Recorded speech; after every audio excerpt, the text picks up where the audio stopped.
Last week, when I interviewed the team of Bombay Velvet, Karan Johar described director Anurag Kashyap as a mess, a glorious mess. He could have been talking about the film. Bombay Velvet, which starts in 1949 and ends in the 1960s, is admirably ambitious. It's visually sumptuous, narratively dense, and the soundtrack by Amit Trivedi is an instant classic. Parts of it are glorious, but it's also undeniably a mess. कैसे करूं यकीन तू है दिलबर या कोई वहम पिया बहरूपिया. The script draws upon Princeton historian Gyan Prakash's book Mumbai Fables and journalist and author Naresh Fernandez's writings on Mumbai's jazz age.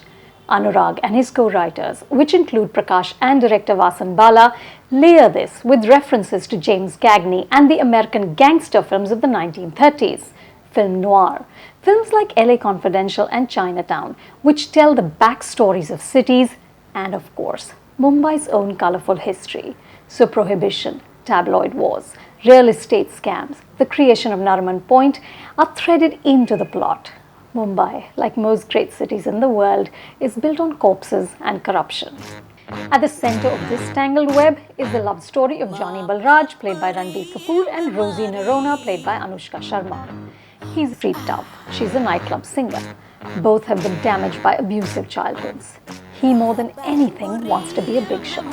She just wants to be loved. This is not a story that can end happily ever after, but while it lasts, it soars to Trivedi's incredible Hindi jazz songs.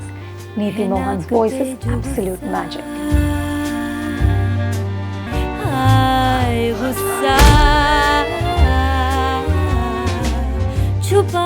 As are Sonal Sawant's detailed set designs and Niharika Bhasin Khan's eye-popping costumes. But don't go looking for historical authenticity. This is a heavily stylized recreation. Mumbai becomes a city of trams, decadent nightclubs, and sinister men wearing fedoras. Tommy guns and street fighters, more part of Anurag's imagination than Mumbai reality, also play a starring role. Ranbir Kapoor is superb as the volatile, desperate, dangerous Johnny. Anushka is compellingly tragic, and the surprise here is Karan Johar as the scheming, lusting businessman Khambata. He can't summon the level of menace the role required, but he's stylishly nasty. However, all the skill on display can't camouflage the disjointed, choppy screenplay. The narrative moves so abruptly that none of the characters are given time to develop. We don't get a chance to know them. Their dreams and disappointments don't move us. There's almost too much plot, and yet Bombay Velvet isn't gripping. Key plot points pop up and then randomly disappear. A post-interval twist is so convoluted and yet so simplistic that it completely throws you.